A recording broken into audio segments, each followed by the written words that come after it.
hello. Me at the top of the episode, as always, to remind you that we have a Patreon page, patreon.com/won't be forgetting that pod. Pretty much helps this show run. So if you can afford it, a couple of bucks a month really does go a long way. There's also exclusive content on there for you, ad-free episodes. The episodes go up early announcements as well. So if you can, patreon.com/won't be forgetting that pod. Enjoy the episode. Hello and welcome to Won't Be Forgetting That, a podcast talking about all of the most awkward and embarrassing moments people have had whilst working in the arts and entertainment industry. I'm your podcast host, Seb Muirhead, and today we have a guest. They are an actor, a clown, a theatre maker, Sam Dugmore. Hello. Thank you so much for coming on just now, mate. Thank you so much. Thanks for having me. We are deep into the Adelaide Fringe just now. So deep. I am, I think, legally required to do a mental health check. You going all right? Everything going okay?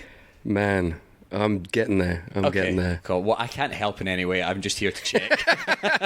Somebody help me. All right. Anyone that can help, please call in now. It's not a live show, but I'll refer you to Sam in a few weeks' time.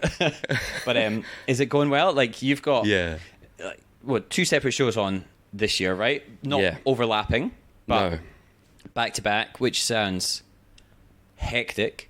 Yes. Everything's been going all right, though? Well, we flew in from the UK 2 weeks ago. Shit. And that was off the back of 6 weeks of my partner working. Yeah. And I was full-time dad to our 2-year-old girl, Frida. Oh, so like nice and relaxed then. Nice and relaxed. Oh, mate, it was so chilled. And then on top of that, I caught a chest infection and a nasal infection that followed that. I've heard that really helps as well for acting and in theatre performing. Yeah, it's really like, it's almost like method acting, really. Yeah, perfect. And then we flew here. Obviously, jet lag was great, and then I basically had to make my brand new show, Rocky Stallone the Champ, in a week with jet lag. Oh, plenty of time. Easy. Yeah. I love to cram. Yeah.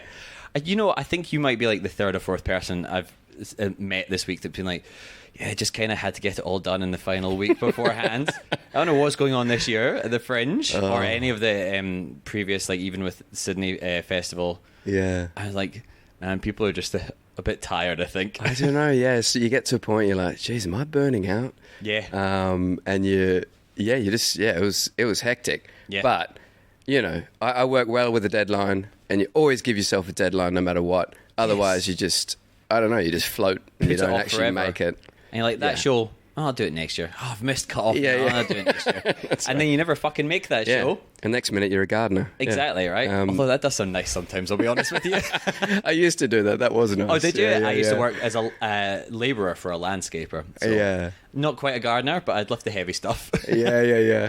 But so I did that. Did a week of Rocky, which was awesome. So good to make a new show. Yes. And then I didn't get a day off and went straight into Manbo on Monday. Fantastic. Which is my other solo show, and currently doing that at the moment. Yeah. So I usually like to start this podcast off with a compliment.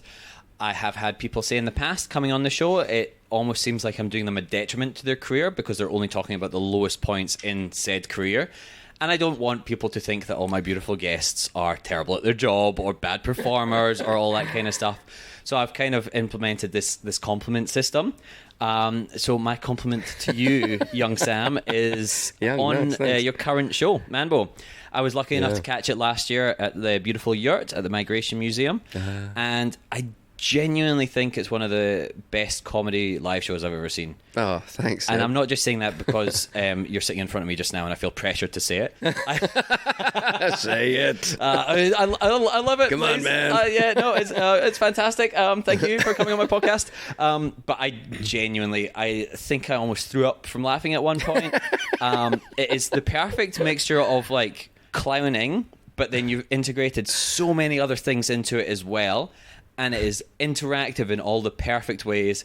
It is like, and I was asking you to come on this show talking about like awkward and embarrassing stuff, and I'm like, you put so much of your like self into a performance. I'm like, do you even get embarrassed anymore? Because like what people could possibly see as embarrassing, that you're just giving it full-fledged in Manbo is I don't get embarrassed. I get surprised by the audience's things. They like, for example, last night, Contact Woman. She's the lady I bring up, and you know, she serves my story obviously. Yeah. So you choose audience members to play different characters because it's just a one-man show. You're there by yourself. Yeah, that's right. So you have other people to fill the boots of Contact Woman. Yeah, Contact Woman. We're supposed to run one way to try and find the Russian complex, right? And then she thought there was an invitation to jump onto my back. Oh, okay. And she was, definitely a foot taller than me. And she just, I didn't realize it, but next minute she was climbing onto my back. An unexpected so I picked her up onto my back and ran with her. And the crowd, went wild. They loved that. It's like you going with that kind of stuff as well. It's like you kind of have to, right? For a start. For sure. But then secondly, you're like, have I just thrown up my back as well? I was a bit ginger this morning. Oh, really? I was, for sure. And then you're having to fill out the OH&S thing so you can get the work cover. You're like, what happens? Like, a woman climbed on me. Like, it was fine. It was all normal, but I just wasn't expecting it. Yeah. So I suppose as well, with the audience interaction stuff so much as well, like, and I don't want to say a lot of, like, interesting people, but, like, do you know when you're choosing someone if they're going to be a quote-unquote good or a bad person to have as part of the show? You never really know. Yeah. Sometimes, I suppose you gravitate away from... That's not the right thing to say. You kind of lean away from people that are almost like, putting their hand up for it. But sometimes those people are really good as well because they're super playful. It depends what their role is in the show. Yep. So it varies, but you can never really tell, and you just got to throw it out there and trust. And sometimes people don't want to get up at all. Like, in Rocky, I had one night where just no one wanted to get up. So wow. I just said, "You're getting up, mate." Yeah, you have to, please. It's in the script. I don't have a show. I suppose as well, I think so many people have seen like TikToks or Instagram videos of like comedians heckling them now. So they just come to expect like every comedian's going to be really mean to them, which I think's ruined audience interaction a little bit in that respect. So I can understand maybe why people are a little hesitant to get up on stage. Oh, definitely. Yeah, but mine, I always try and make the audience member the hero. Yeah, you're never making fun of, you're having fun with. No, it's having fun with and making them feel, like they're the special one, the star. And I think it's great because the audience really love that. And I don't want to leave someone alone on stage because that's... it's so courageous for them to even get up. It's also in front of 100 people or something. Genuine nightmare sometimes as well. It's just being like on a stage by themselves with no material. Like they don't know what's going on. Oh, for sure. Yeah. So you've got to be really open. Yep. And I look them in the eye and give them that kind of trusty look and say, everything's going to be okay. We're going to do some stupid shit, but we're going to have a lot of fun doing it, Which it is. Like, I think it's genuinely fun for the participants as well. At the end of the day, they're not just up there to either be like a prop, and they're not just up there to be bullied as well, which I think is the two main things that people are a little bit worried about with that sort of stuff. But then, in also saying that, have you ever had any interesting characters that you've pulled up? Oh, yeah, many. My God. How many times have you done the show now? Do you keep track? Well, I've done Manbo. I haven't kept track of Manbo. But I've done it probably at least 50 times. I reckon, right. So that's really got its legs now. Yeah. And it's amazing because you think, am I done with this show? But now I'm finding a new cog with it. Like I'm hitting a new level with it. Yeah. It's even more playful. It's even more silly. Discovering that as I go. Yeah. And I'm enjoying it a lot more these days because I've let go of the pressures of reviews and people You've got caring all your about 5-star reviews it's already. Like, yeah, they're in the bag, mate. Yeah. So. You can actually enjoy it now. Well, all those things put pressure on yourself mentally, and you you just let that go, and then you have fun with what you've actually created. Yeah, right. It's and then so you much can better. Like, I think sometimes it's a bit dangerous playing for yourself, but like you can enjoy it for yourself as well. Rather than being you like, gotta have fun. Right, this week the Times is in. I need to make sure that they review this really well. Well, then you're in your own head, and then you do a bad show. Exactly, and then you're like, oh no, come back, the Times, please. I promise it was better than that. If you can figure out how to get the Times in, let me know. Yeah. Okay, I'll make some phone calls, and not to anyone that knows the Times. But I tell you what, actually, if the Times is listening, shoot us a DM. Yeah. Please. Please. Actually, I need this. Everyone just DM the Times, please. Can you? DM the Times and just let Sam know. Yeah. Have you had any parts with audience or interactions with audience members which have really stuck out to you?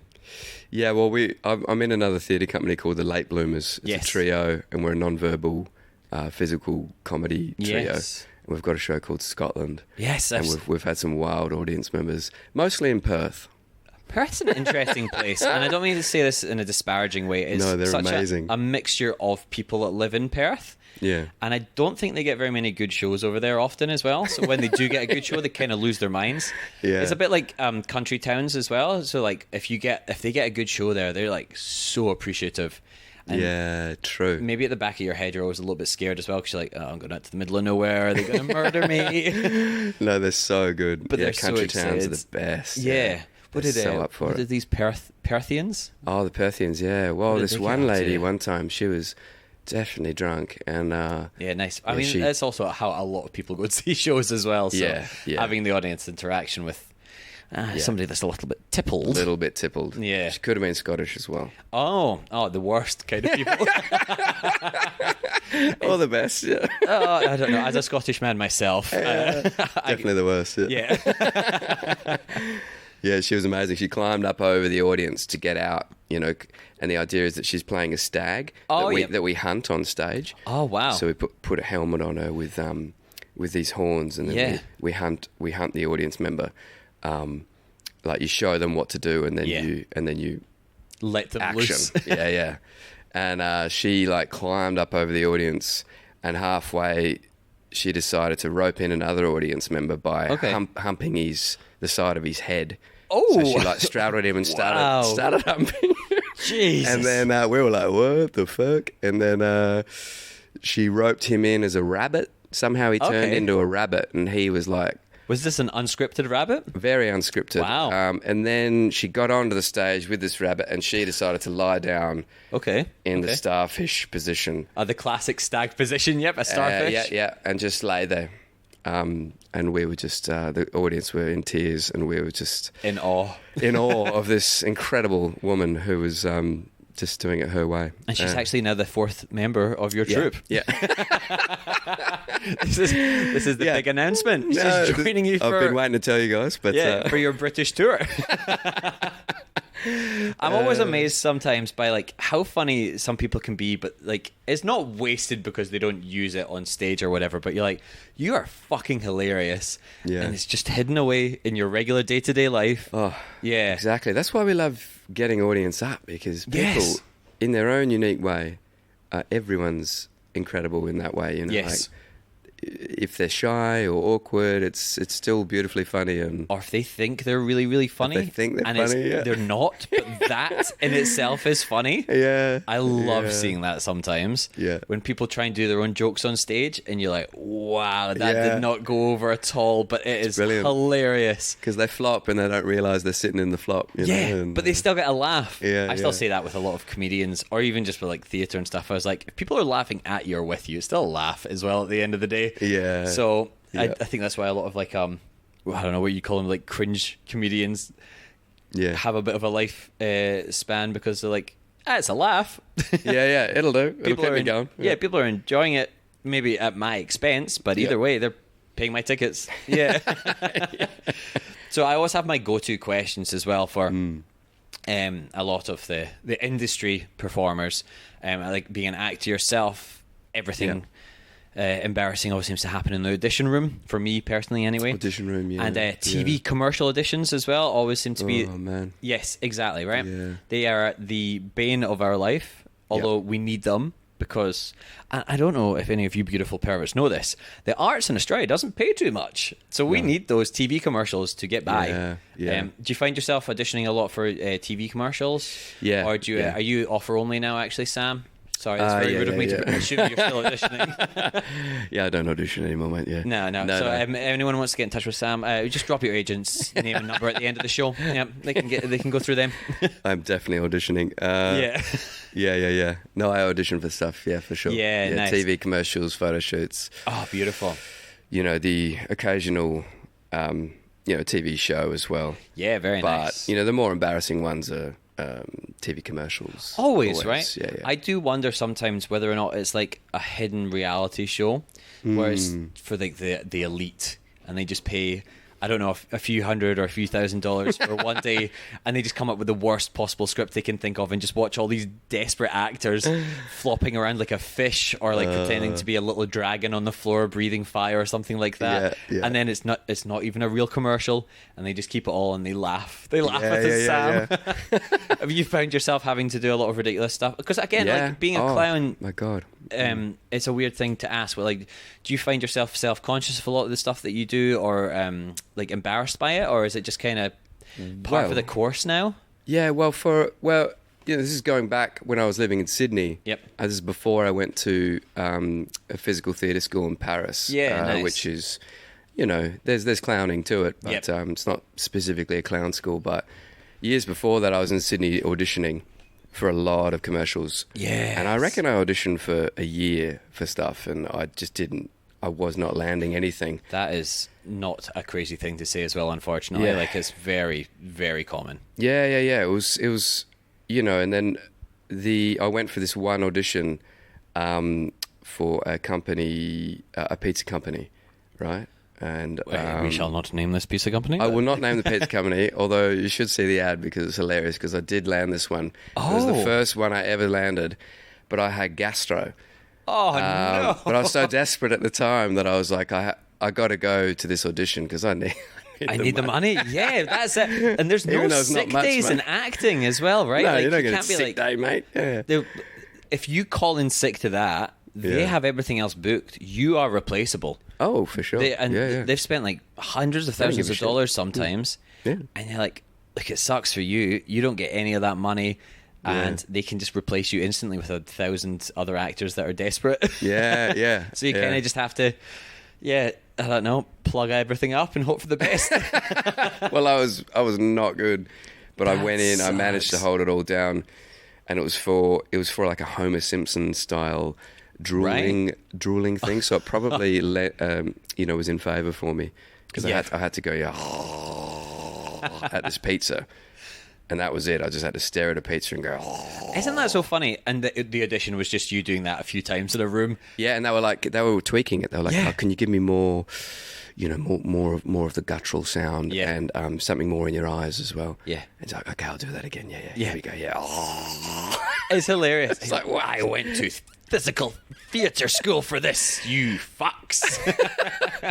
And then I left and thought, oh, God, I need to sleep for a couple of days. And then they called me and said, you got the job. I was like, oh, right. Yeah, that's the key. Don't care. Yes, I don't think give that a shit. Is it. Stop Honestly. caring, because it doesn't matter. Yeah. These ads don't matter, you know? It's purely, if you have fun with it, that's the key. Have fun and don't put too much of your investment in it, just go, be present in the room, even if you got gastro, and drool like a champion, and you might get the job, you might not. And you got that Doesn't TV matter. commercial, and then went out and celebrated with raw chicken, and that's how you got the gastro for the TV commercial. Exactly. Yeah. So, any tips for any up and comers out there? Cook your chicken. Exactly. Yeah. But did you have gastro on the actual shoot day itself as well? No. No. Okay. Thank God. I come good by then. Yeah. Because there's nothing, and we've had, and I'm sorry for anyone that doesn't enjoy Brown Talk on this podcast as well, but firstly, one of my overarching goals of this podcast is to find somebody that shit themselves on stage, on screen, whilst performing it in some facet. And I've yet to find it, Sam. So I'll be honest, you got me a little bit excited there. I think we've all been close. So my first ever story on this podcast, I had gastro whilst I was auditioning for a Shakespeare company, and they didn't have a bathroom at the audition, and it was touch and go. And I didn't get that particular role, and I don't blame them, because that was not a good audition. Well, my partner did wee herself a tiny bit. Really? So, yeah. Is that post pregnancy as well? No, that was before. Oh, was it? All right. Well, I've tried to give them an out there, but I feel like that's like, you're like, it's just sweat. I feel like shitting yourself. You're like, fuck, I can't hide this. Yeah. A little bit of wee, you're like, yeah, no, that's right. I'm just. I mean, we're both currently sitting in Adelaide just now, which is far too hot. Oh my God. And I cannot stop sweating. Yeah. It is hot, man. It has been too hot just now. So we could just weigh ourselves right now and it'd be fine. I'm pretty close to it. I the amount of Hydrolite I've had. But yeah, like that can hide and dry as well. Yeah. Like, again, I wouldn't suggest it, but yeah, that kind of stuff does happen, and it's one of those things where you're like, yeah, again, there's no sick days, and there's no like, you never want to be a burden to a set or like to a production, and then you like when it's your own self-produced stuff as well, much like your shows. Yeah, you're like, if I don't perform tonight, I'm just not getting paid. Like, exactly. Yeah, I had that in Edinburgh last year. I got quite sick. Wasn't COVID, so shut up. And I was going around some chesty cough thing. And was that last year when all the bins were? No, that was 2022. Oh, okay. The bin strike. Was it the plague? Oh, that was horrendous. Were you there for that as well? Oh, yeah, that was a shit It has become synonymous on this podcast with like that was the year everybody seemed to go to the Fringe. And that sounded like a fucking nightmare. That was a tough year. Yeah. Tough year. Rail strikes, bin strikes. The COVID was still around. Yeah. And just the Edinburgh Fringe as well is just like, it's an exhausting time to be there. Oh, yeah. I'm coming from a very privileged place. I went to acting school in Edinburgh, so I performed in the Fringe whilst I lived in Edinburgh. Oh, amazing. Yeah, so I haven't spent my life savings to go over there and then hope to break even at best. Exactly. But it's I love that time of year in Edinburgh.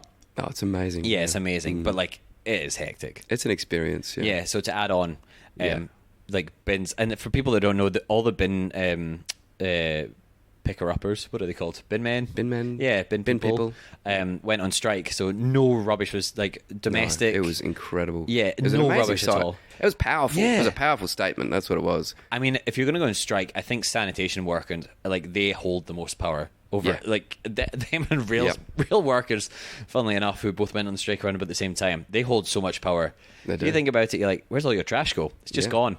But then when there's nowhere to put it, you're like, it's just blowing down the street. You can deal with this shit. Yeah. You can deal with your shit. It's such an old city. You're like, it's just full of rats. You just don't usually see them. Oh, the rats were out, Yeah, we took all of our rubbish home with us and kept it in our cupboard. Yeah, nice. Because I saw people just ditching it. It's funny how the mentality switches so quickly when like there's other trash around and you're like, it's fine, I just chuck it on the street and stuff. I know. Yeah, I wasn't there for it that year. I've heard so many stories though, but sorry, I'll stop. I should have done a snowman in the rubbish. That would have been great. I would not touch any of that rubbish. It would just be old doner kebab boxes and a few needles and stuff like that. And a few needles. I'd say I'm from Edinburgh, so outside Edinburgh, so I know some of the local clientele. Yeah. There's a reason Train Spotting is set there. Yes, sorry, but we've also come in with a few of our own like pre-prepared stories. We have you're I think maybe the second person to come on the podcast with written stories as well, written out in person. Well, it's just a very rough list. Yeah, no, it's all right. My memory. Geraldine Quinn did exactly the same thing, and it was a whole A4 page with about 3 stories. Really? I think it was. And it was just very large writing. Way more prepared than me.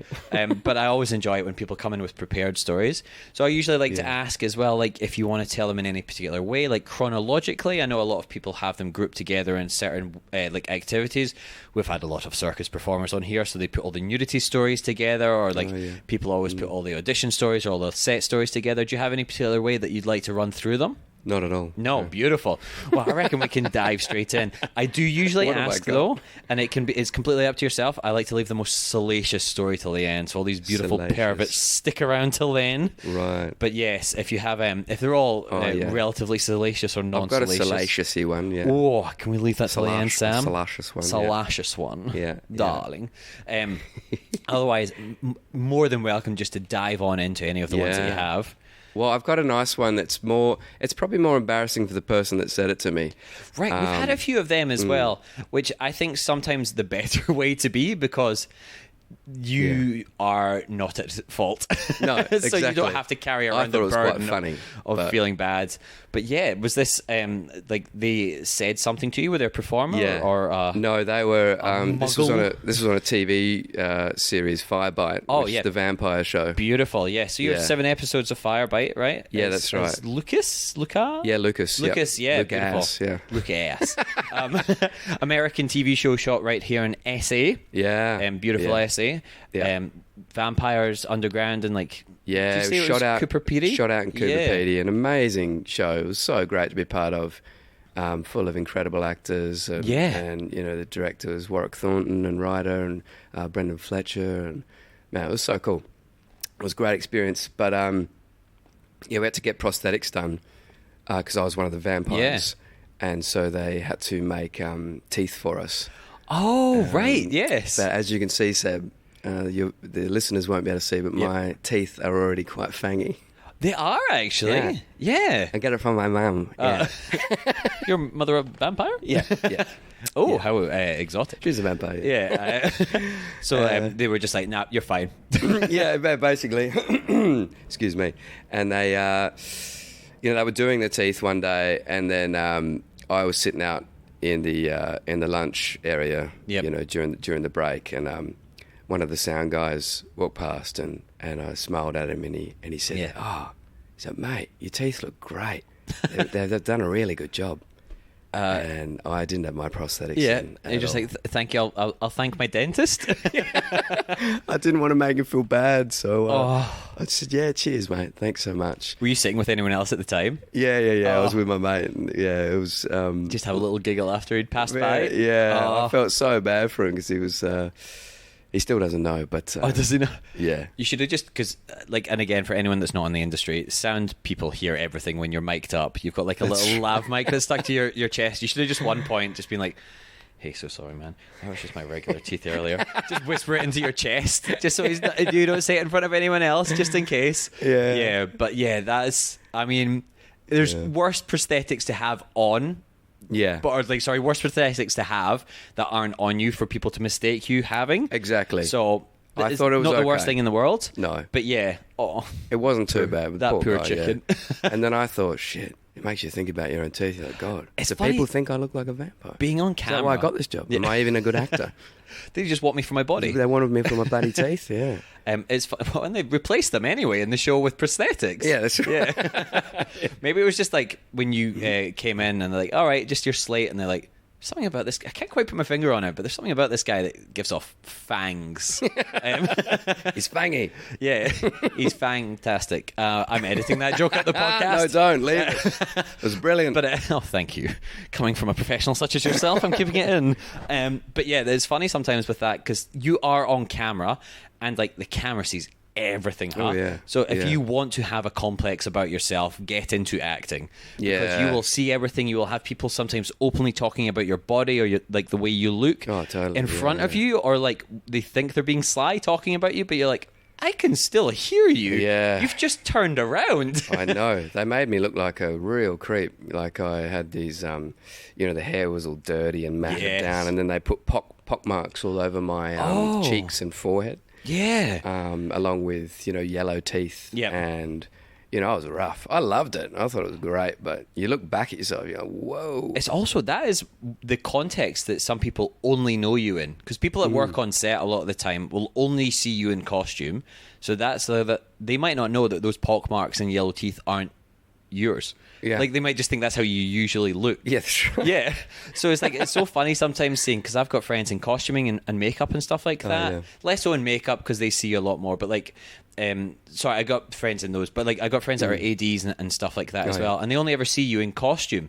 And then you'll meet them at the rap party, or you meet them on a different job, and they're like, "Oh, I didn't even recognize you. Sorry." Yeah. Yeah. You're constantly in costume. Yeah, and I'm like, "Oh, I think I look pretty normal." Yeah. But even just like you're a bearded man like yourself, but I usually have like a big beard, or then I'll be clean shaven, then I'll have a bald head, then I'll have a mustache, and like I feel like I'm a very different look to a lot of different people I meet as well. So it's always weird trying to explain like, just like it's for work, and like I don't always look like this. For the vampire one, they actually put sideburns on me and had like a mustache and goatee. Yes, that's so. Were they my all partner yours? Hated it, and I had it for 3 months. Yeah. And because you can't get rid of it, even if you've got days off. Well, my Manbo posters is that because I made Manbo.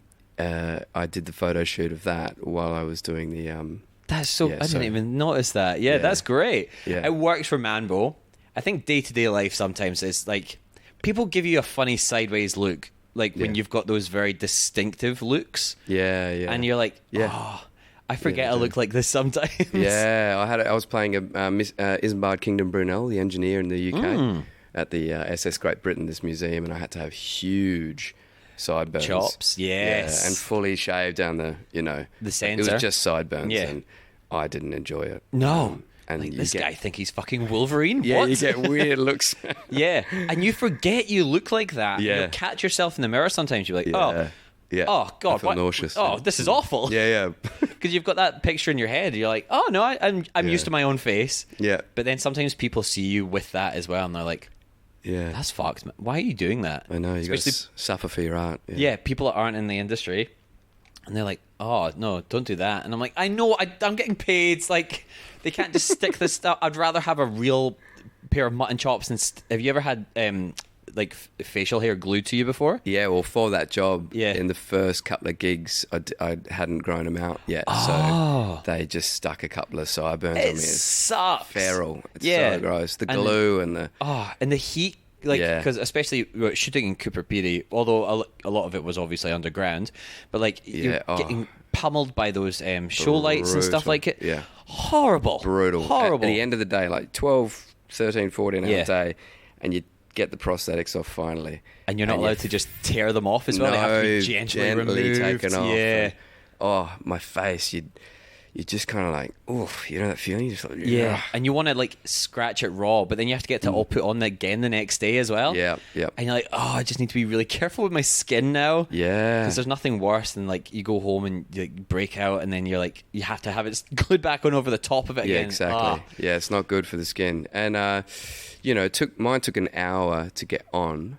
Yeah, and, that's I thought that was time. long, but then you look at Lord of the Rings kind of stuff and all those stuff they do now. It's like I've had some friends that have done heavy prosthetic works, and like as goblins, or even like a couple of friends on the Hobbit movies and stuff like that. Oh yeah, and like 8-hour process of getting all that crap glued to you. I can't imagine. 8 hours plus all the acting, then 2 hours getting it off. Oh my god, horrible. They must start at like 2 a.m. They genuinely do, and those poor makeup artists are there the whole day as well. Hats off to them, man. They're incredible. And shout out, unbelievable artists in their own right as well. Oh, incredible stuff! Yeah. And just so meticulous, and have to be so uncomfortably close to people as well. Yeah, well, I've found that I built the strongest friendship with my prosthetics makeup team. Bryony, yeah, she was amazing because you're in that chair first thing, last thing. They have all the best gossip. Yeah, they do. They do. Yes, because they're the hub. I won't share, but no. Well, I don't know. DM Sam, find out what happened on Firebright. Hit me up, guys. Yeah. DM him $5, and please. tell you everything. But yeah, that sort of stuff's like, yeah, I enjoy a little gab in the chair, and it's also just nice. You sink into it, you relax, you rest. Right. Yeah. Well, it takes skill to do that as well as a person, and it does, doesn't it? Right. Yeah. That's a lot of work. Yeah. But we've got our list of the other stuff as well. What else is there? So as I suppose I should ask as well. First off, anyone else said anything embarrassing on their behalf to you? Anything embarrassing? Any other people embarrassing themselves to you, as far as our poor sound man? I suppose it wasn't even embarrassing for him if he didn't know about it. Ignorance is bliss sometimes. Ignorance is bliss. We had this guy walk out of our show in Scotland once. Wow. Our show is called Scotland. Yes. And we were in Perth. And that's Perth, Australia, not Perth, Scotland as well. And to give you the context, our show is like it's a clown show. Yep. It's family friendly. It's silly. Yep. It's fun.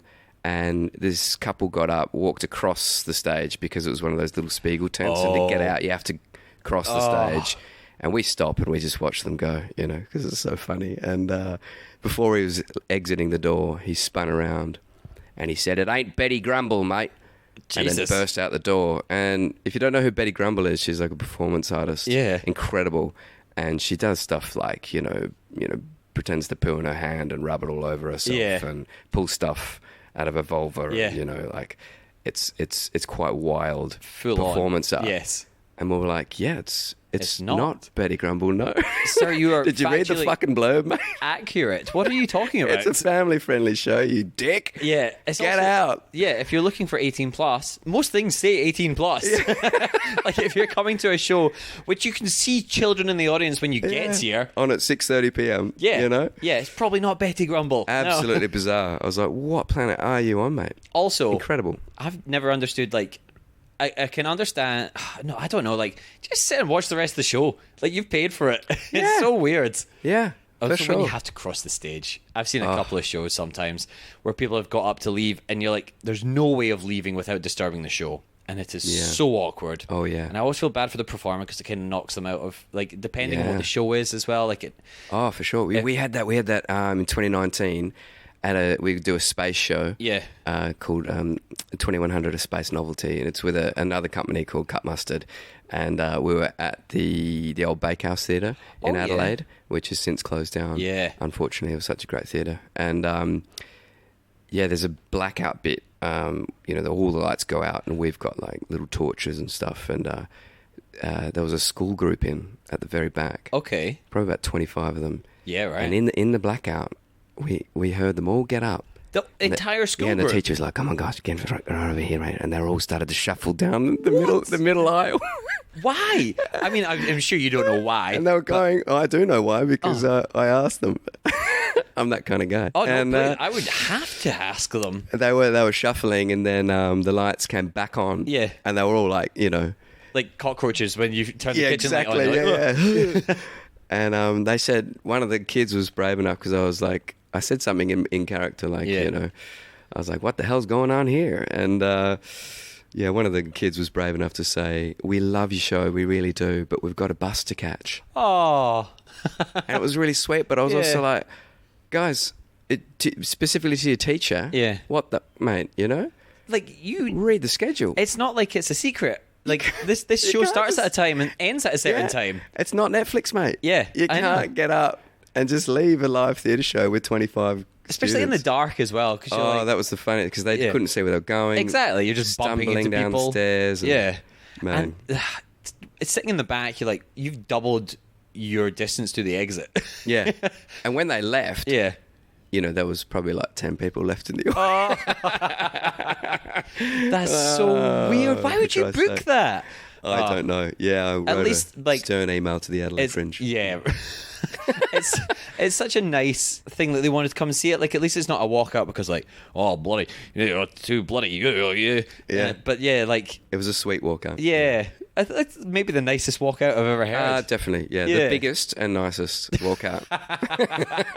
That's two things. Yeah, I also don't think I've heard of a mass exodus before as well. Yeah. But fuck, it's distracting whilst you're performing. Yeah, I hope they missed their bus. Yeah, how dare they? Do you want to call this school out? Do you know who they were? No, we'll call them out right I can now look on it the up. podcast.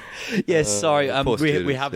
I know, right? Because you're like, no, I'll stay, teacher. Yeah. You're like, yeah, I'm legally obliged to go with you. Yeah. You're my guardian. That's so awkward.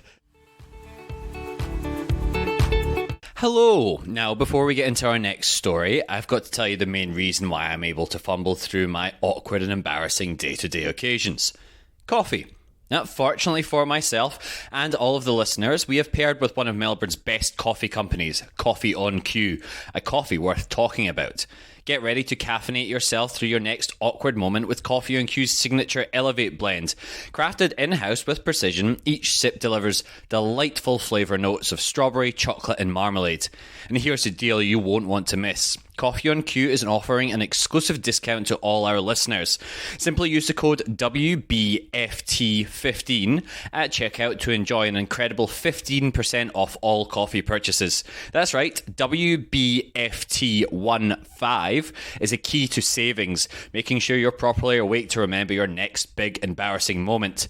Now, this code is valid for all coffee products, so make sure you stock up on your favourites. And the best part? You can use the code WBFT15 as many times as you like.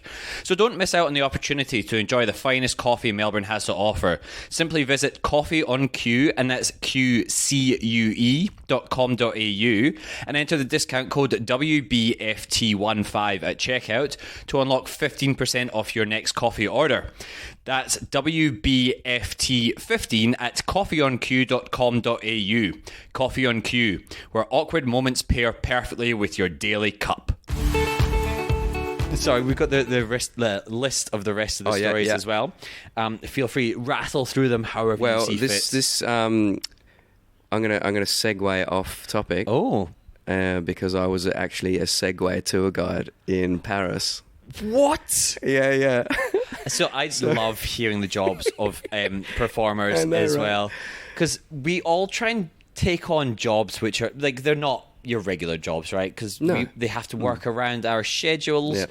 A lot of them have adjacent performance stuff. Elements. Yep. Yep. So we're all trying to do, like, I used to work in a theater restaurant. Yep. Like, so many people do patient simulation stuff as well, because it's performance. Yeah, brilliant. So there's always these kind of weird jobs which is always just performers on their downtime that are just making a bit of extra cash. Yeah. So a Segway tour guide. Yeah. I mean, first of all, I've never been on a Segway, I don't think.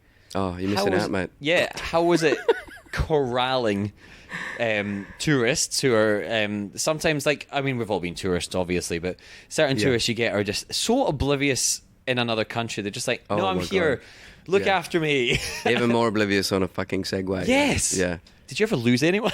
I had friends that lost people on tour, and we did bike tours and Segway tours for Fat Tire Tours. It's called. It's a brilliant company. Yeah. That operate in Paris. So while I was at clown school in Paris, I worked this as a casual job. But so you just go around presumably all the landmarks in Paris? Yeah, we've got a set route that we take them all through. Is Paris accommodating to a Segway? Because, like, a lot of the old European cities they're not built for cars, let alone not at all. Yeah, fucking mad new inventions. So yeah, and they've always got those metal barriers up. Yes, for the riots. And the police doing stuff, and they're the worst, because I don't know if you haven't ridden a Segway, the most dangerous thing is to hit something with one tyre. Yeah. Because the other tyre keeps going and you spin out. Yeah. So one time I had these 3 Australian sisters. They booked their own little private tour, and I was their tour guide. Oh, so it was just them? Yeah, it was just them. I think, for the sake of the podcast, I'll say their names were like Beryl, Cheryl and Sharon. Yes. They were really Australian. And they were having a great time, and we were on our way back. And another thing with the Segway is once you stop, it's quite, you kind of got to keep rocking just a little bit, Oh, okay. So it's just almost a touch. You relax onto it. Yeah. But one of them just couldn't quite. And it's the overcorrecting back and forth, which makes it worse. Right. Yeah. I got you. And so we were on a tiny little narrow pathway, and I was explaining something. Of course, you'd be stopping all the time, wouldn't you? Yeah, stopping all the time. But you don't get off your Segway, otherwise the Segway collapses. Yeah. So you kind of just got to stay on it all the time. Oh my god! So I've seen some of the funniest shit on it. But Beryl just couldn't quite get it. So she started to really panic, and her sisters were like, "Just relax, Beryl. just relax, Beryl." And Beryl. And she was going around, and then she suddenly just went straight into a parked car and came off it onto the parked car and tumbled down onto the path. And the Segway spun, and then it got on top of her and started like humping Beryl. And the sisters started to bug out as well, and they were like running into each other while this Segway was trying to ride up onto Beryl, and she was like, "Woo!" And I had to quickly jump off mine, and my Segway ran off because they just go. Yeah, they need a human to control them. Exactly. And then I was trying to get this very heavy Segway off Beryl. Yeah, because those things aren't like, they've got a full motor in them. They're really heavy. Yeah. And it was like tyre tracks all up and down. That's almost like a Monty Python sketch. Like, genuinely. It was, man. It was brilliant. Seems like one. Did you have to, like, try and find out whose parked car it was. Like, was it dented? No, the car was okay. Oh, the car was okay. Was Beryl okay? No, we just got out of there. Yeah. Sorry, if your car was dented back in 2012. Je suis désolé. Yeah. You can't come for us now. Yeah. But yeah, was Beryl okay? Beryl was okay. They were laughing so much, because she was wailing but laughing at the same time. Was the French public having a good time of it? The French public hated us. Yes. I mean, the locals. Of course you would. That's right. They hated us, and I was like, "Hey, we're stimulating your economy, mate. We're smashing into your." But I also understand. Yeah. But I would hate this if I lived here as well. Yeah. But yeah, that's so funny. But it was brilliant. Yeah. Segways just seem like nothing seems like they go right on them. Yeah. Well, I had to tow a lady. She didn't have the proper weight because you have to be heavy enough to weigh the Segway down. Oh. So she managed to get a certain distance, but then I had to tow her for the rest of the tour for like an hour and a half. Jesus behind Christ. me. Didn't get a pay rise, didn't get a bonus. But they do tip well. So okay, that was good. Yeah. I was going to say, do you have to tip more for getting towed?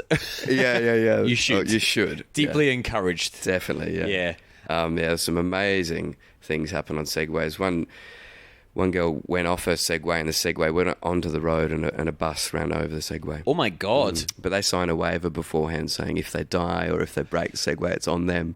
Does she have to pay for the Segway? Yeah. The dad had to fork out for a new Segway. How much is a Segway? A lot of money. Oh my God, that's a fucking expensive trip to Paris. Jesus I wasn't Christ. paying for it. No, I'm obviously not, but still. Yeah. Oh my God. I know. Also, that bus would presumably have incurred some sort of damages, so. Yeah. It was a kerfuffle. Yeah. Jesus. I would have just left France if I'm being honest with you. Yeah. It's like, try and catch me now. I'm going home. Yeah. America won't expedite me.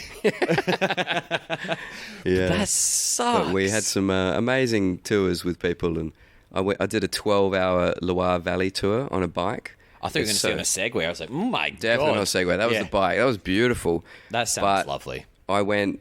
It was a big day, and I went and I met them at the train station. We got the train down, and there was supposed to be 2 people booked on. Okay. And then I got to the train station, and then one of them just didn't rock up. Okay. So it was me and this 50-year-old bloke from Australia. Oh. And we went. It's a really romantic trip, So we were having beautiful. Wine and cheese together outside of the Blois Castle. I thought you were going to say it was meant to be a couple, but then one of the couple didn't turn up. And I'm like, that'd be way better. Awkward 12 hours. And then we fell in love, And that is who you have now had a child with. Exactly. That is the story of your romance. romance. Name is Steve. Yeah. 50-year-old Steve from Australia. I love you, Steve. Yeah. Call in, Steve, if you're still out there.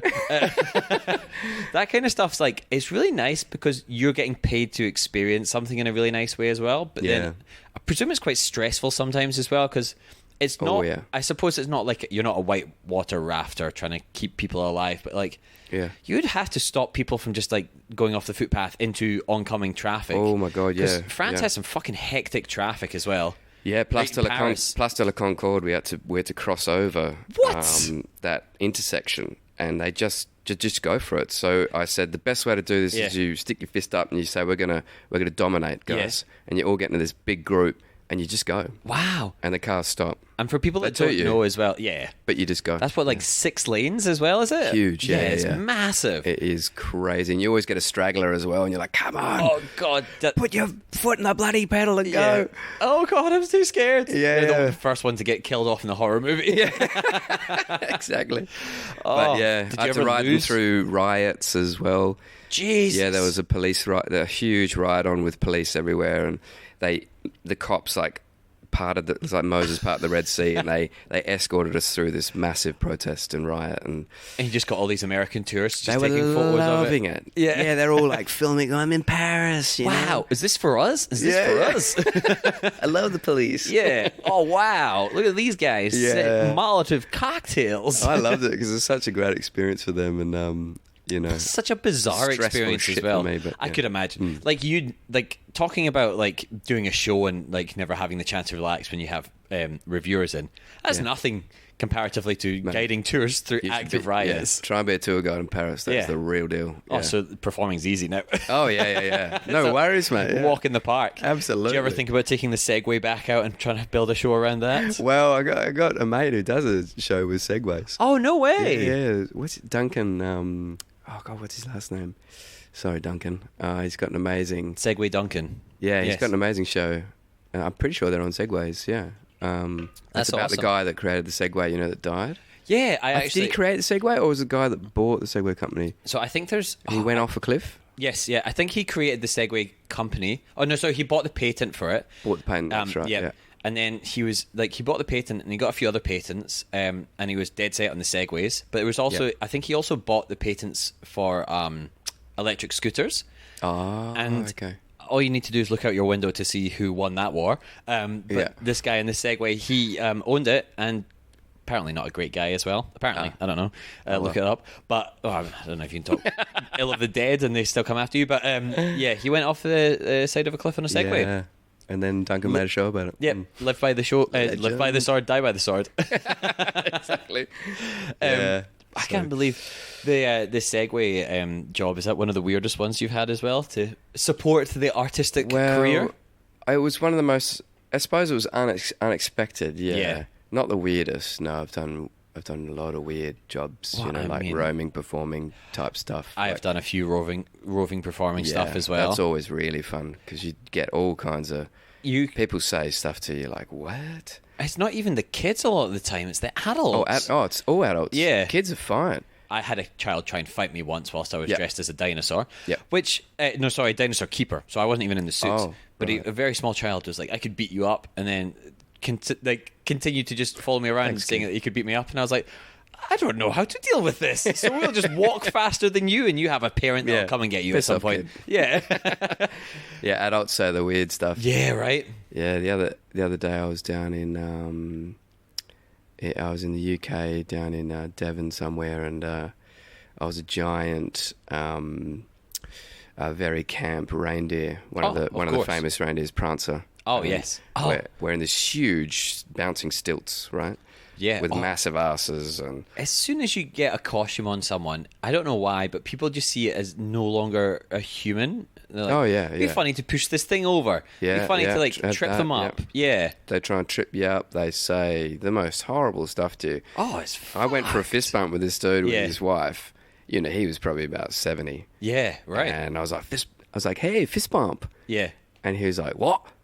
I said, fist pump. Yeah. What? I said, you pump my fist. You fist pump. Yeah. And then he said, kiss my arse. I said, no, thank you. Merry Christmas. Yeah. Goodbye. So, yeah. Thanks so much, mate. Have a lovely day. Some people find it almost personally offensive to be approached by a performer. Yeah. And I'm like, might be their worst nightmare, I suppose. Yeah. It could be, Maybe they were terrified of Prancer. Yeah. Like, I've made it 70 years without seeing Prancer. This fucker's come up to me now and he's trying to fist me. What's going on? Maybe that's what he thought I was trying to do. Yeah. Also, and then sometimes I think it kind of lends itself again to what we were talking about, where like people that think they're funny and then they have their go-to jokes, which are like, oh, you have been telling this joke for like 30 years and I don't think we're allowed to say some of these very derogatory words to people anymore, but you still you feel pretty comfortable saying this. Cool. Yeah. Yeah. Thanks, man. I don't think a lot of people in the gay community enjoy being called that word anymore, but thank you. Goodbye. That did happen straight after to my mate. Yeah. What? One of those words. That kind of stuff is just... with his son. He was with his son. Insane, right? Like, and he said one of those words. Yeah. And, my mate bounced up to me. He was like, oh my God. Like, man, what? You're not going to change somebody's mind in 5 seconds whilst you're dressed as a reindeer. You're like, I don't even know how to interact with this. You're like... yeah, you just bounce off. Yeah, remove myself from the situation and... pray for that child. Yeah. Because, like, you're the new generation. Please be better than that. Yeah. But it's fucking bizarre, right? It is. I upset a bunch of Welsh people. Oh, that was really funny. I was a giant kangaroo. Oh, okay. And I had this huge audience of Welsh people, and I said, did you guys know that there are more kangaroos in Australia than there are humans? And they were like, really? Is that right? Yeah. I said, yeah, just like in Wales, there's more sheep than there are people. And they're like, oh, that's too far, buddy. That's too far. That was the joke that was too far? And they all dispersed and left me in a giant kangaroo suit. I was with balls sticking out the back, kind of like... I was like, what? How does that... I didn't call you a sheep fucker. That's what I was presuming you were going to. You're very sensitive, yeah. So lesson learned. That's their national animal. How dare you? Yeah, I should have said that. It is your national animal, mate. So I shouldn't have. Just lesson learned. Don't mention sheep around. Don't speak to Welsh people. Old Welsh people. Yeah. I think the young ones are okay. Yeah, I mean, hopefully. But it's not even like. That's not too far. I'm so confused why they were offended by that. I know. I was like, I thought it was a fact. I'm pretty sure it's a fact. Yeah. Do you have any fact checkers, Seb? Or? Yeah, no, call in now. We're currently staying at a friend of the show's, Paul Westbrook's place, so I'll get him to look it up. Yeah, he can fact check. He can be my fact checker. Yeah. But I'm still so... I hear so many stories on this podcast, and then sometimes some of the simplest ones, I'm like, I just don't understand that. I know. Yeah. Why? Oh, if you're those old Welsh people, call in now. Yeah. Tell us why you were offended by that. It was just the funny dispersion of the crowd was like... Sometimes when you bomb that hard in like a roving performing gig as well, you're like, I don't know why I've taken this so personally, but like, ouch. Yeah. I just bounced off into the distance. Just away. Scratch my balls and cry behind the tree. Some grass. Yeah. It's funny sometimes because you tell the obviously bad jokes and you're like, yeah, of course people don't enjoy this. But then when it's just something like that, you're like, I just stick to the bad jokes, I reckon. Yeah. At least that way I understand why people are annoyed by it. Yeah. We're working our way down the list now, though. What else have I got? Yes. Should I say the last one? Oh, we finished with the I'm not sure. Well, there's... What else have I got? Oh, we did this gig as the late bloomers, we did this gig in an old actors club in London. Oh, do you know okay. the really old ones? And they're underground. Yeah. And they're like an old cabaret kind of... Yeah. And just in terms of like, sometimes performers you got to dig deep, you know? Because... Performers are the worst people to perform to. Yeah. I think. Oh my God, yeah. Especially old ones. Because yes. This was... Our mate's dad organised it. Bless him, he was amazing. And... he thought it'd be a great idea to go to this old actors club that he was a part of because he used to work in the industry with BBC and stuff, and amazing career. And we were coming off the back of an Australian tour, jet lagged, and we were not good. But we went into this tiny little cabaret room with average audience, probably about 80. 80 good. To 85. So, and that's your target demographic, is it? Oh, totally, yeah. Perfect.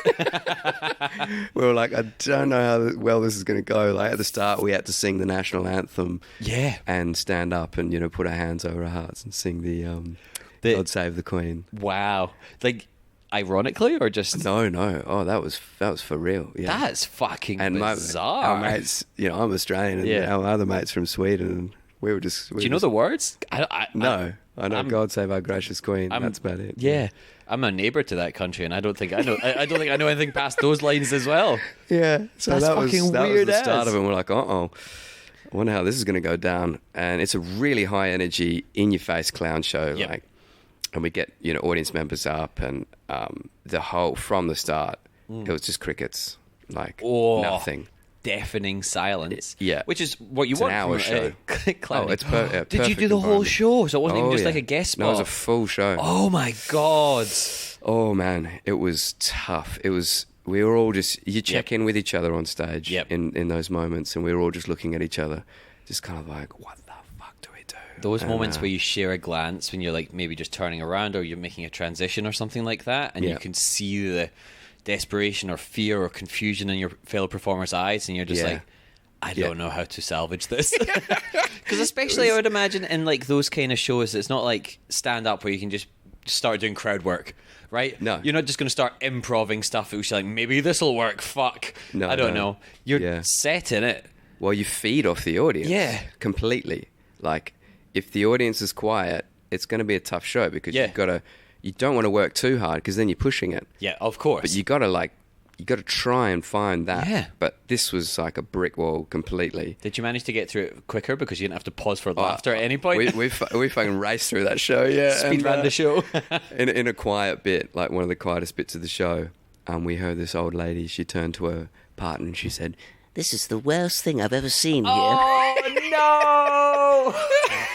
I can hear it. So bad. Again, it's not Netflix, man. I can hear you. It's also, like you said, like they're all performers themselves. You're like, people on stage can hear you. Well, maybe she might have been a bit deaf with a hearing aid, so she really said it super loud. Out. This is the worst thing I've ever seen here.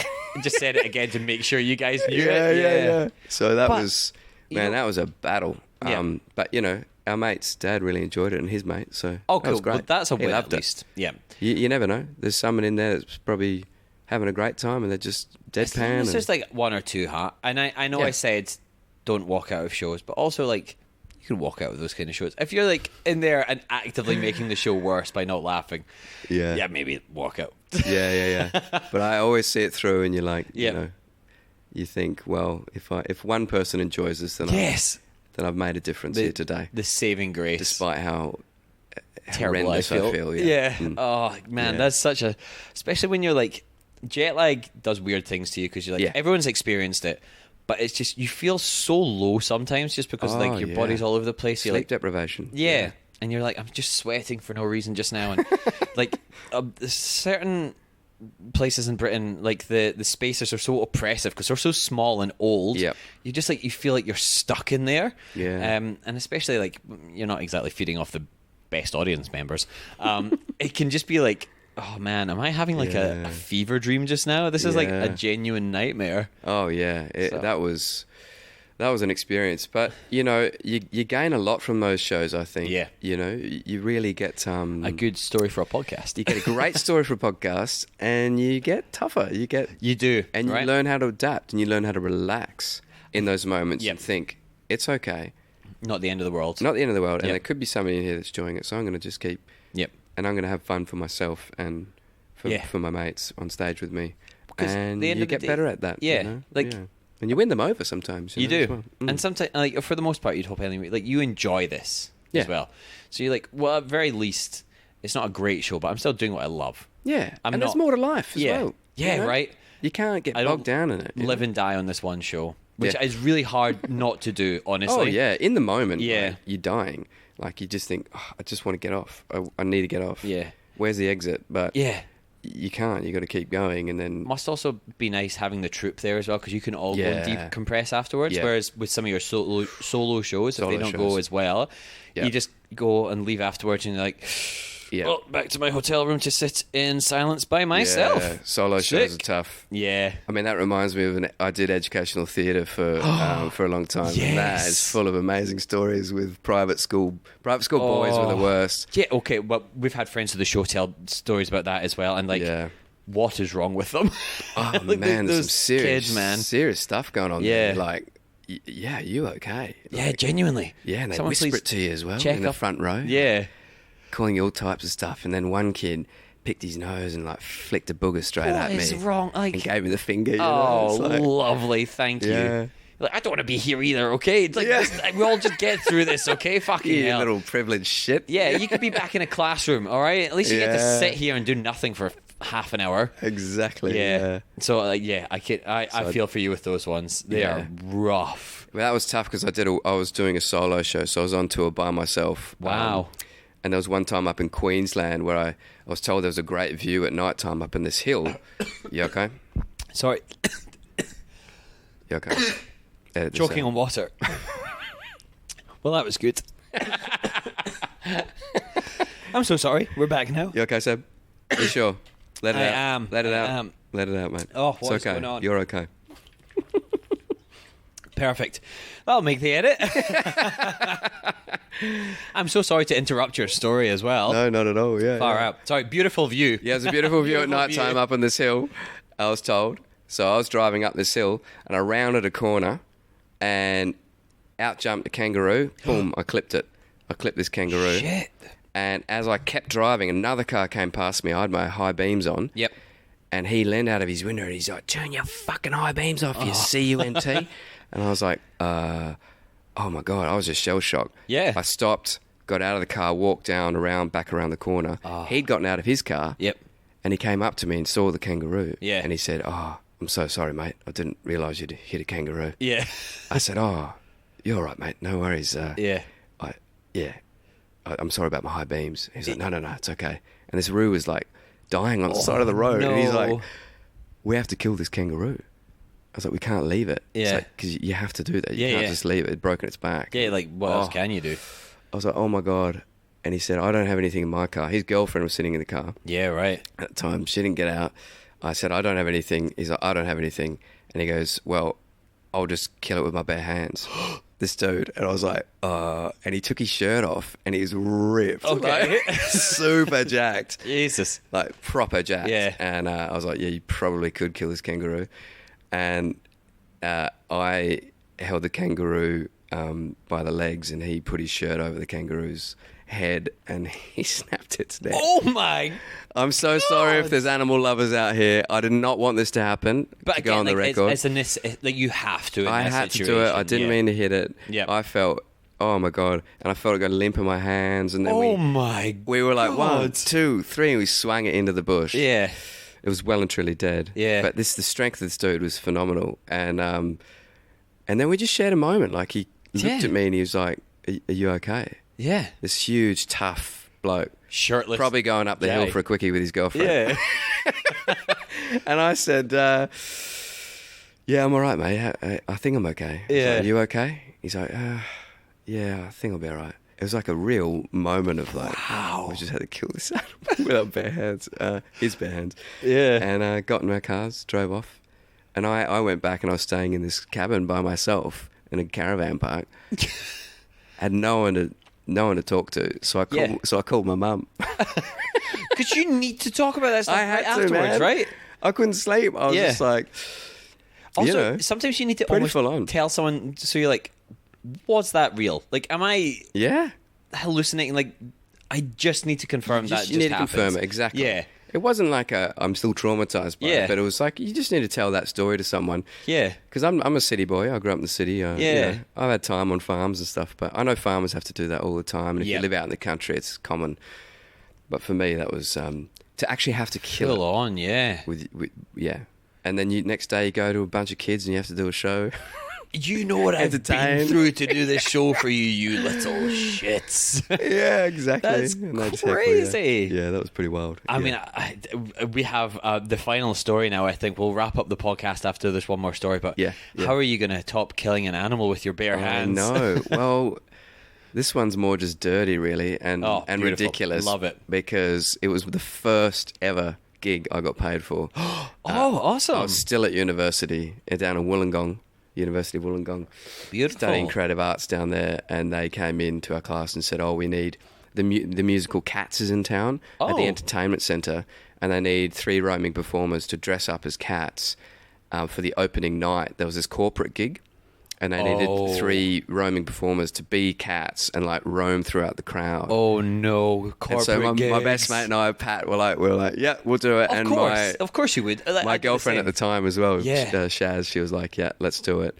We still talk about it today. And we didn't know what the costume was going to be, and we rocked up. And Pat and I were quite nervous because we'd never done anything like this. So we smashed about 3 or 4 beers before it. Of course. Uni days, you just throw them back. And then they gave us the costume, and it was a full onesie, lycra suit, leotard, kind of thing. Leotard, yeah, leotard, full face paint, with these ridiculous wigs and like fluffs around the ankles. It's the Cats, the musical costumes. Those things are so weird, horrendous. And suddenly we needed it. They sent us out into this corporate gig. And they were like, just prowl around like cats. Like on your hands and fours. No. And like go up and purr to people and meow. And, yeah. And we were like, oh, fuck. And corporate, which is people's work. Yeah. Yeah. And corporate people, they were just, they just don't really give a fuck. Oh, no, they never care about the entertainment. They'll always say something weirdly offhanded to their friend and they think it's a joke. Or there's always guys that are super creepy to women as well. Yeah. And, like, they're not good. I'm not excusing them, obviously. I'm just saying that's what it is. But, like, they're terrible. They just pay a lot. That's why people do them. Yeah, it was. But crawling we were on just your hands and knees. Yeah, we were not very. Shaz, she was really good at it, but she was still hating it. But at least she was like physically, she was great at it. And Pat and I, because we needed to piss like racehorses, we were just like, I thought I should have definitely had another beer. Yeah, and right toward the end of the gig, I went up to these group of elderly, middle-aged to older ladies. Your time of ladies. life. They were pretty. they were very rude in a way. They were. In a way. They were very fucking rude. I went up and I purred to them, and then she said something like, "Do you want to see my old pussy?" or something like that. Wow. Okay. Yeah. And I couldn't say anything, so I just went with a look of absolute fear in my eyes. I just kind of slinked away, and they all thought it was hilarious. They thought, yeah. And again, like as soon as you put someone in a costume, it just dehumanizes them in other people's eyes for some reason. When you're 19 years old, 18, I think it was, especially in Lycra 18, as well, 19, because that kind of stuff shows everything. So, they never told you to bring a dancer's belt or anything to like. No, we were fully out for the world to see. Yeah, beautiful. So just sweating. You know, and this lady was just, do you want to see my old pussy? And I was like, I gotta go. And then the worst bit was that after, we got paid $50 for that. Oh no! To crawl around on our hands and knees for probably an hour and a half. It wouldn't happen these days because you can't get away with that shit. And then I found out that the guitarist who was, providing the live music, he got like $500 for a 45-minute set. I was like, I've got to get into music, man. Yeah. That's the classic thing as well, isn't it? Because you're like, okay, I understand why they went to the art school now because nobody else would do this, but they'll exploit some children. Yeah. And also, that's not what the cats in musical Cats do anyway. They're all anthropomorphized, whatever you call it. Like they're humanistic. Yeah. But we weren't allowed to talk. Yeah. Yeah. But we were told to just meow. Yeah. That's. I wish I should have just talked. Yeah. So, yeah, righto, show us your old pussy. Yeah. She's like... What do you got, mate? Yeah. And it's people's workplaces. Why are they saying that? Well, they were all on it, they were having fun, and I don't blame them, really. They were having a good time. And just I was an easy target, yeah. This poor child that's just crawling around. You can see the absolute fear in their eyes. Yeah. But the shame. Yeah. Oh. Again... in the bag of experience and... Yep, exactly. And I'm still roaming performing. Yeah. So if you do want Sam to play a cat at your next function... I'm really good at it. I think we're probably doubled the price now, so maybe $100 for a couple of hours work. $100 will do, yeah. Yeah. So I presume you still have the costume as well. So yeah. Oh, yeah. Well, if you want to get in touch with Sam, hit us up.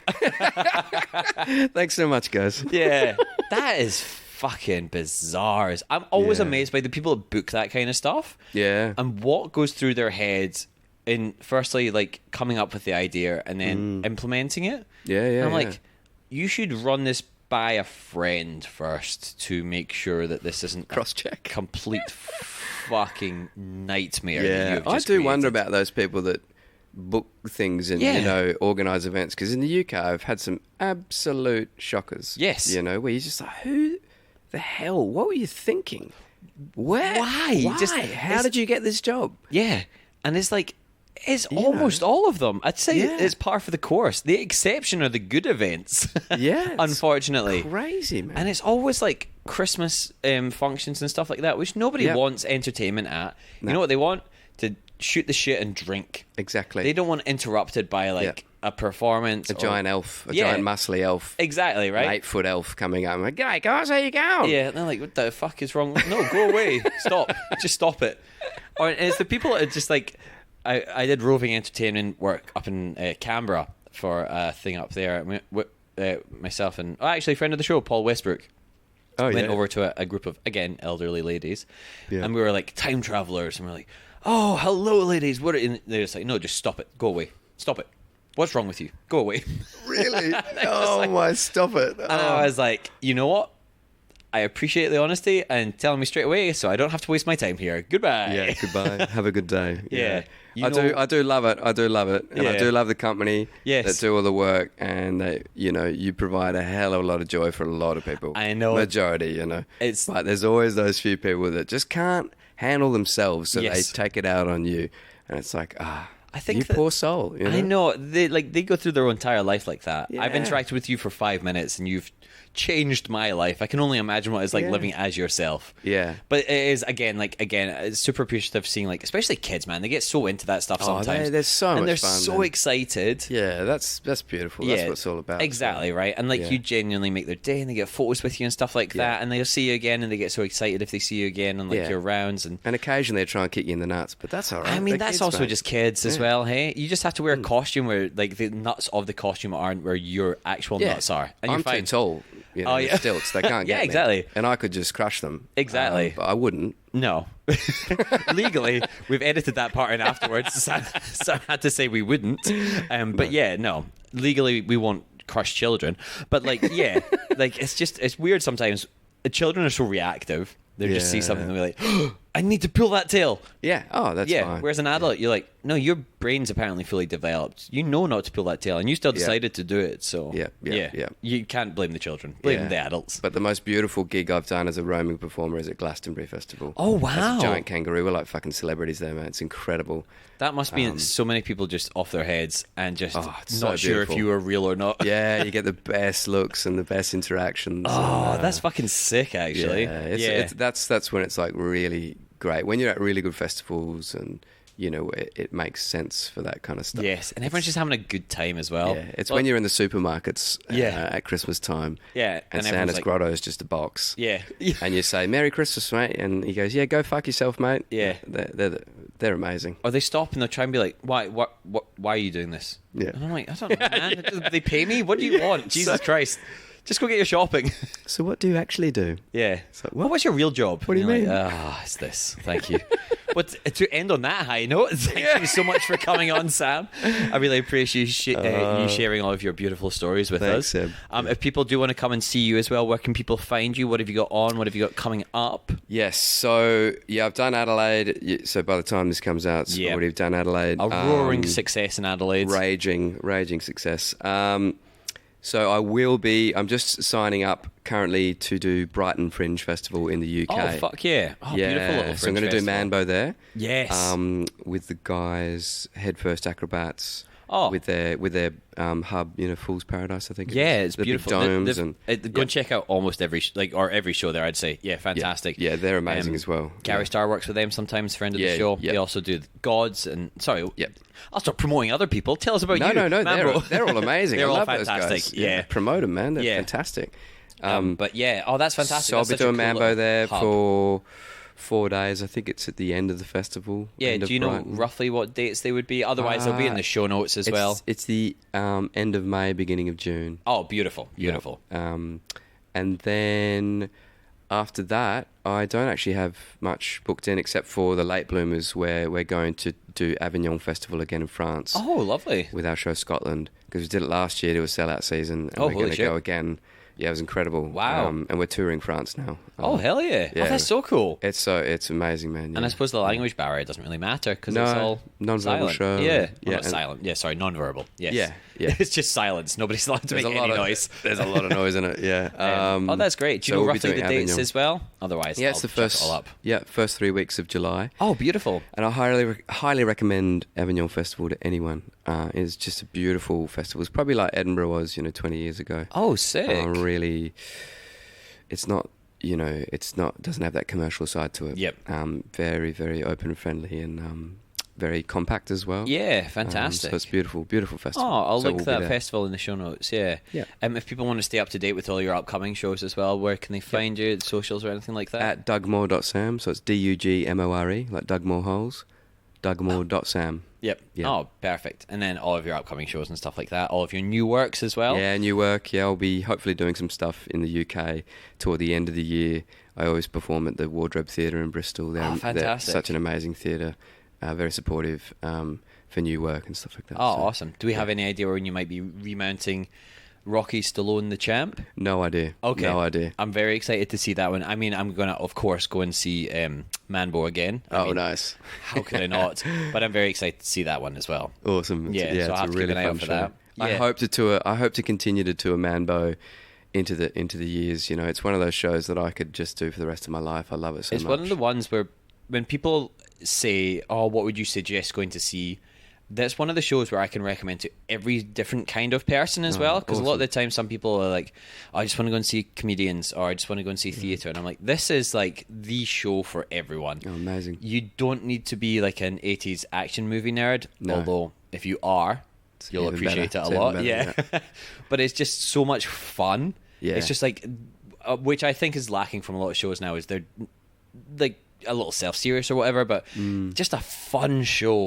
Fun, silly, ridiculous, over the top. If you want to, I don't know, if you've got this deep-seated need to act out certain things as well, go in, try and get picked for an audience as an audience member.